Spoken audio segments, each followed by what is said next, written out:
So guys थोड़ा-सा मैं information बता देता हूँ कि जंतर मंतर पे आज क्या हुआ है, थोड़ा-सा पीछे का भी आपको इन्फॉर्मेशन पता होना चाहिए। देखिए आज क्या हुआ है, आज से पहले थोड़ा-सा 20 तारीख की थोड़ा घटना समझ लीजिए। 20 तारीख की जो घटना हुआ था, उस दिन बहुत ज़्यादा छात्र आए थे दिल्ली में जंतर मंतर पे प्रोटेस्ट करने के लिए। उस दिन सरकार ने सीजेपी के कुछ मेंबर को बुलाए थे मिलने के लिए और सीजेपी ने अपने विज्ञापन भी दे दिया था, जेपी नड्डा से जब मुलाकात हुआ था। उस दिन मुलाकात अलग हो रहा है। जेपी नड्डा जी ने उनसे मुलाकात किया और उनका विज्ञापन भी लिया, उसमें 4 डिमांड भी किया गया था। उसमें 4 डिमांड ये था कि पहले प्रधानमंत्री का रेजिग्नेशन हो, उसके बाद से दूसरा ये था कि जो 22 बच्चे मरे, सुसाइड किए, उनके परिवार को 1 करोड़ रुपया मुआवज़ा दी जाए और भी बहुत सारा उसमें डिमांड किया गया था। सोनम सर को भी फ्री करने की बात की गई थी। आज क्या हुआ है, वो थोड़ा आज की घटना समझ लीजिए। आज क्या घटना हुई है, आज से पहले थोड़ी-सी 1 दिन पहले, कल की 11 बजे रात में क्या हुआ था, वो समझने की कोशिश करिए। 11 बजे रात के आस-पास लाठीचार्ज हुआ था फिर से बच्चों के ऊपर।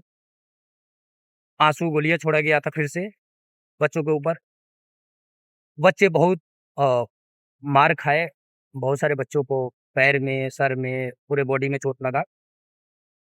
उसके बाद से सरकार उसी दिन उसी दिन सरकार जेपी नड्डा ने मिलने गए थे हॉस्पिटल में जो बच्चे घायल हुए थे, जो बच्चों को चोट लगा था, उन सारे बच्चों से मुलाकात किए थे जेपी नड्डा ने और एक बच्चा क्रिटिकल था, अभी भी क्रिटिकल है, उनसे भी मुलाकात किए थे उन्होंने। उसके बाद से आज क्या हुआ, आज का थोड़ा-सा घटना समझ लीजिए। आज देश के प्राइम मिनिस्टर ने कमेंट किए हैं, अपना थोड़ा-सा बात करने की कोशिश की है, थोड़ी-सा बताने की कोशिश की है कि जो दोषी है, जो पेपर लीक करता है, उसको छोड़ा नहीं जाएगा, उसको कड़ी से कड़ी सज़ा दी जाएगी। ये देश के प्राइम मिनिस्टर ने आज वो कमेंट करके बताए हैं। लेक लेकिन देश के प्राइम मिनिस्टर, हमारे देश के प्राइम मिनिस्टर नरेंद्र मोदी जी ने ये खुलकर नहीं बोले कि एजुकेशन मिनिस्टर का रेजिग्नेशन क्यों नहीं हो रहा है? उनसे रेजिग्नेशन क्यों नहीं ले रहे हैं? बच्चों से खुलकर आके बात क्यों नहीं कर रहे हैं? इस पे बात नहीं कर रहे हैं सरकार। और देखो सरकार कितनी डरी हुई है समझो। 20 तारीख को ही सरकार डर गई थी। जब बच्चों का ये बच्चों के जो पीसफुल जो प्रोटेस्ट था, शांतिपूर्वक जो प्रोटेस्ट था और जो निहत्थे बच्चों के ऊपर जो डंडा, लाठी चलाया गया था, बच्चों को मारा गया था दौड़ा-दौड़ा करके। एक निहत्था बच्चा तो बीच में खड़ा हो गया कि मारो सर, मारो सर, मारो सर। खूब मार खाया उस बच्चा मार खाया। बेटियों को, बहनों को कपड़े फाड़ा गया, मारा गया उनको और मासूम बच्चों को बुलाते घर से चलाए गए। ये सरकार डरी हुई है और सिर्फ इस समय प्रोटेस्ट सिर्फ दिल्ली तक ही सीमित नहीं रहा।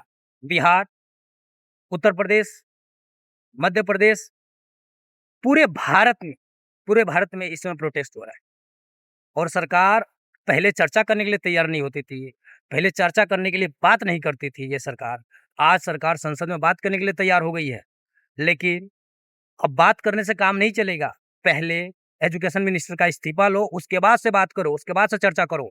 और हमारे देश के प्राइम मिनिस्टर ये खुलकर क्यों नहीं बोले, ये खुलकर क्यों नहीं बात कहे कि एजुकेशन मिनिस्टर पद से पर नहीं रहेंगे, उनको मैं हटा दूँगा। हमारे देश का प्राइम मिनिस्टर को ऐसा शब्द बोलना चाहिए था, इस तरह से खुलकर बोलना चाहिए था। तब जाकर के देश और देश के जो जनता है और देश के जो युवा है, जो देश के जो छात्र है, प्रधानमंत्री के ऊपर विश्वास करते। लेकिन ऐसा हमारे देश के प्राइम मिनिस्टर ने नहीं किया। जो बात उन्होंने बोला, उसमें ये साफ-साफ बोला उन्होंने कि जो कड़ी से कड़ी सज़ा दी जाएगी, जो पेपर लीक करता है उनके बारे में बात किया गया। लेकिन इतना से सिर्फ काम नहीं चलने वाला, इतना से सिर्फ काम नहीं चलने वाला, हमारे एजुकेशन सिस्टम को सही से, टाइम से सब कुछ होना चाहिए।